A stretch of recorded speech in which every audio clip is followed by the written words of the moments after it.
খেলি তথাপি নেযাওঁ দেই বুঢ়ী আই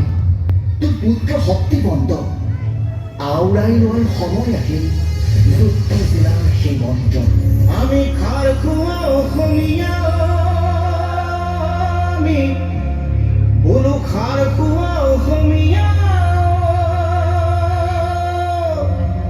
জাগ জাগ জাগ আজি জাগিবৰ শিৰাই শিৰাই প্ৰবাহিত হাজাৰ শ্বহীদৰ তপ্ত ৰক্ত লাগিলে হেংদাঙেই হওক জীয়াই থকাৰ অস্ত্ৰ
জাতিটো মননি গ'ল গ'ল